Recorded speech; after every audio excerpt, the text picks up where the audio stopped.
बिस्मिल्लाहिर्रहमानिर्रहीम, अस्सलाम वालेकुम।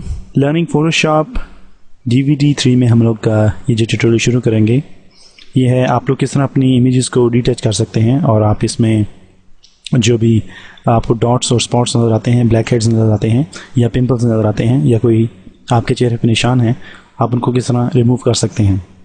उसके लिए मैंने यहाँ पे एक पिक्चर ओपन की है। He is Aamir and he is one of my best friend and his email address is hsbc143@yahoo.com, or you can add him, you can chat with him. He's really a nice person. So I'm gonna go and use his picture जो कि मैंने आज ही ली है. Well, I'm not gonna go and tell you the date, and I'm gonna drag this image to Photoshop.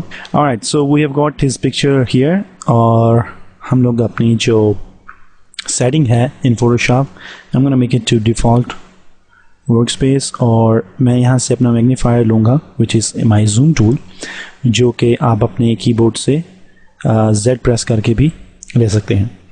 और मैं इसकी picture पे click करूँगा and I am going to zoom in very close to his face, और यहाँ पे आप लोग कुछ निशान देख सकते हैं जो कि आई डोंट नो कि इसके चेहरे पे कैसे आए हैं। हो सकता है कि शायद ये कभी पतंग पकड़ते हुए गिरा होगा या something else, but we're gonna go and remove these signs, or you could say dots or whatever that is. उसके लिए जो मैं टूल इस्तेमाल करूँगा that is a patch tool. अगर आपका पैच टूल सेलेक्ट नहीं है, हो सकता है कि आपका जो स्पॉट हीलिंग ब्रश टूल है वो सिलेक्ट हो बाय डिफ़ॉल्ट। आप उस पर राइट क्लिक कीजिए on your spot healing brush tool, जो कि J को प्रेस करने से आपके सामने आएगा।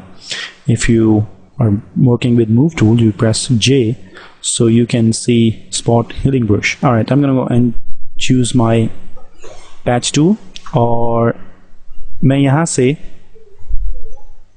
destination लूँगा। Well, there is a function के सोर्स क्या है और डेस्टिनेशन क्या है, जो हम लोगों ने DVD 1 में पढ़ा है, जिसको हम लोगों ने काफ़ी ब्रीफली पढ़ा है DVD 1 में। So if you want to know again that what these tools and options are, you have to go to watch DVD 1। Alright, मैंने यहाँ से इस निशान के साथ ही एक एरिया सेलेक्ट किया है। I am gonna click on that and I am gonna drag on this area जहाँ पे निशान है, so you guys can see that how magically this is removed. मैं यहाँ से थोड़ा सा और एरिया लूँगा, इसको सेलेक्ट करूँगा and I'm going to move it to this part.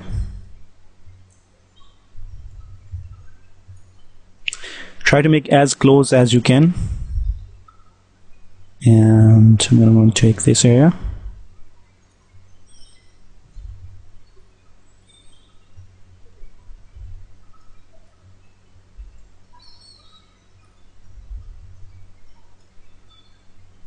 अगर आपके चेहरे पे कोई डार्ट्स हैं, कुछ धब्बे हैं या कोई निशानात हैं पुराने, so you can remove them in Photoshop and you can retouch your images. It's very great thing, और आप इसका इस्तेमाल कर सकते हैं ख़ासतौर पे इन पिक्चर्स पे जो कि आप शादी वगैरह पे पिक्चर्स लेते हैं। So we're gonna go and remove all these dots. I'm gonna go and press Z and zoom in again. और यहाँ पे जो छोटे छोटे dots हैं, or you could say the pimples might be.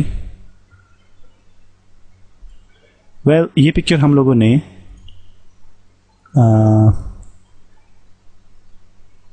अपने ऑफिस के बाहर ली है, and he's an accountant in our Academy of Technical Training, which is in Dubai, based in Dubai for aviation courses. Okay, मैंने यहाँ पे selection ली है और मैंने इस सिलेक्शन को यहाँ पे पेस्ट किया है, और मैं इसको दोबारा क्लिक करूँगा and I'm going to paste it in here.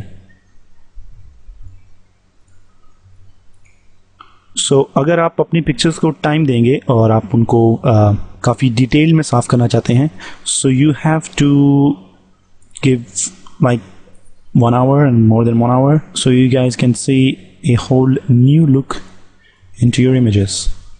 As you guys can see that I'm removing these eye lines जो कि एज के साथ साथ बनती हैं.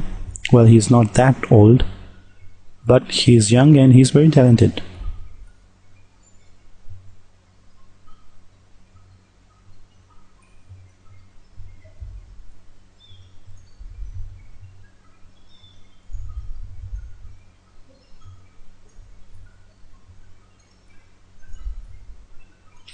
You can use your space to get a hand tool, और आप अपनी पिक्चर को मूव कर सकते हैं.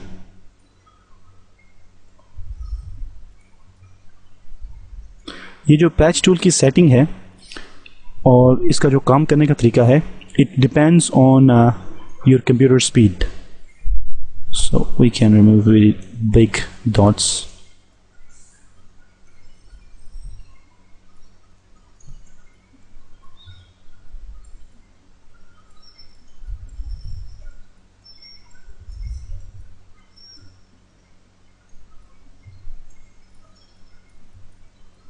It's really gonna take too much time. और मैं इसको zoom out करूँगा. To get my zoom tool and press Alt from my keyboard to zoom out. Okay, that's great. So अगर आप यहाँ पे इमेज को देखेंगे, and let me zoom in. और अगर हम लोग यहाँ पे देखें, so you guys can see a magical effect जो कि इस पिक्चर पे इस्तेमाल किया गया है, and that's how you can remove these lines. या फिर आपके पास कोई भी ब्लैक हेड्स हैं. वेल, फोटोशॉप में ब्लैक हेड्स रिमूव करने के बहुत से तरीके हैं. आप अपना जो पैच टूल है उसका भी इस्तेमाल कर सकते हैं, या क्लोन स्टेम टूल का भी इस्तेमाल कर सकते हैं. But patch tool is more professional and more fast to do, and you don't have to make it too much detailed. Like अगर आप क्लोन स्टेम टूल यूज़ कर रहे हैं तो आपको उसकी जो फीदरिंग है, उसकी जो फिलिंग है, उन सब पे नज़र रखनी होगी. लेकिन पैच टूल एक अच्छा और प्रोफेशनल टूल है और आप इसका इस्तेमाल करके इस तरह अपनी पिक्चर्स को एक नया इफेक्ट दे सकते हैं. और इस ट्यूटोरियल को देखने का बहुत बहुत शुक्रिया, और मैं उम्मीद करता हूँ कि आप इससे कुछ ना कुछ सीखेंगे.